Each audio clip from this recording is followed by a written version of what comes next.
Relay கொடுக்குற மாதிரி பணியை கையில் கொடுக்க போறாங்க சொன்னீங்க. சட்டப்பேரவை ஒரு பணி கையில் வந்திருக்காரு. எப்படி எப்படி போயிட்டு இருக்கு? மக்கள் எல்லாமே பாக்குறாங்க, எல்லா இளைஞர்களும் பாக்குறாங்க. நீங்களே பார்த்துக்கொண்டு நீங்களே நேரடியிலே ஒலிபரப்பி கொண்டிருக்கீங்க. உங்களுக்கே தெரியும் மக்களுடைய கருத்து என்பது உங்களுக்கே தெரியும். மிக சிறந்த முறையில் சட்டசபையினுடைய மாண்பு குறையாமல் மக்கள் விரும்புகிற நல்ல திட்டங்களை அறிவிக்கிற ஒரு அவையாகவும், எதிர்காலத்தை ஒரு தமிழகம் அமைதி பூங்காவாகவும், ஒரு ஒளிமயமான எதிர்கால தமிழர்களுக்கு தமிழ்நாட்டுக்கு இருக்கிறது நம்பிக்கை விளைவிப்பதாகவும் இந்த தமிழக சட்டப்பேரவை நிச்சயமாக தொடர்ந்து செயல்படும். கிராமப்புற மாணவர்களை உற்சாகப்படுத்தும் வகையில் பல போட்டிகளை இங்கே நடத்தி கொண்டிருக்கிறார்கள். குறிப்பாக 4x100 மீட்டர் ரிலே ரேஸ் நான் பார்த்து கொண்டிருந்தேன். ரொம்ப எனக்கு அது உற்சாகமாக பிடித்தது. என்ன காரணம் என்றால், நான் பள்ளிக்கூடத்தில் 10ஆம் ஆண்டு படிக்கிற போது இந்த ரிலே ரேஸில் நான் பங்கு பெற்றேன்.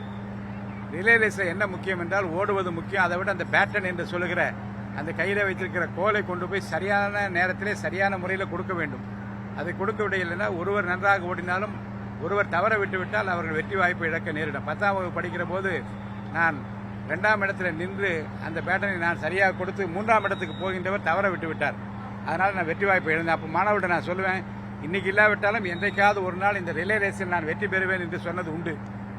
சட்டமன்ற உறுப்பினருக்கு அப்போதெல்லாம் விளையாட்டு போட்டிகளை நடத்துவார்கள். ஆண்டுதோறும் நான் எம்எல்ஏவாக இருக்கிற போது மாண்புமிகு புரட்சித் தலைவர் எம்ஜிஆர் அவர்கள் போட்டிகள் நடத்தி ஒரு எம்எல்ஏ, எல்லா கட்சிகளும் சேர்ந்த எம்எல்ஏக்களும் பங்கு பெறலாம் அந்த விளையாட்டு போட்டிகளிலே.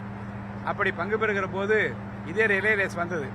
நானும் ஒரு குழுவில் சேர்ந்து 10ஆம் வகுப்பு படிக்கிற போது எந்த வெற்றி வாய்ப்பை இழந்தேனோ அதே வெற்றி வாய்ப்பை இழக்காமல் அந்த முறையில் போட்டியில் கலந்து கொண்டு 2ஆம் இடத்தை பிடித்து புரட்சித் தலைவர் எம்ஜிஆர் கையாலே அந்த பரிசை ரிலே ரேஸில் வெற்றி பெற்றதற்காக வாங்கிய நினைவுகளை சுமந்து கொண்டு தான் அந்த போட்டியை நான் பார்க்க வேண்டும் என்று நான் விரும்பினேன். எதுவும் சங்கிலி தொடராக இருக்க வேண்டும். ஒருவருக்கொருவர் அடுத்த தலைமுறைக்கு விட்டு செல்கிற போது எதற்காக அவர் அந்த பணியை செய்தார்கள், அந்த பணியை தொடர வேண்டும் என்பதனுடைய அடையாளம் தான் இந்த தொடர் ஓட்ட போட்டி. அந்த தொடர் ஓட்ட போட்டியில் தென்னிந்திய திருச்சபை தான் செய்து வருகிற அந்த கல்வி பணியை இன்றைக்கு அடுத்தவர் கையிலே ஒடுத்துவிட்டு தலைமுறையாக செய்து வருகிற பணிகளை நான் நெஞ்சார பாராட்டுகிறேன். இந்த நிகழ்ச்சியில் கலந்து கொள்வது எனக்கு மற்றற்ற மகிழ்ச்சி அளிக்கிறது. தவிர்க்க முடியாத தம்ப்நெயில்ஸ், கலக்கலான கண்டென்ட்ஸ், சினிமாவும் சீரியஸ் பிரச்சனைகளும், பல வருடங்கள் இடைவெளிக்கு பிறகு இந்த படத்துல ஒரு கலகலப்பும் கைகலப்பும், போயிட்டே தான் இருக்காரே தவிர பிரேக்கே இல்லாமல் பிரேக்கிங் நியூஸ் சொல்லும் தந்தி டிவி ஆப். இன்ஸ்டா தலைமுறை வரை இறங்கி அடிக்கும் தந்தி டிவியின் டிஜிட்டல் எக்ஸ்க்ளூசிவ். அது தண்ணிக்குள்ள போகும்போது ஹேங் ஆயிடுச்சு.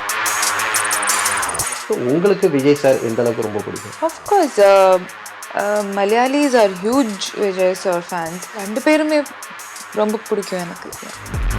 தந்தி டிவி ஆப்பை இலவசமா டவுன்லோட் செய்யுங்க.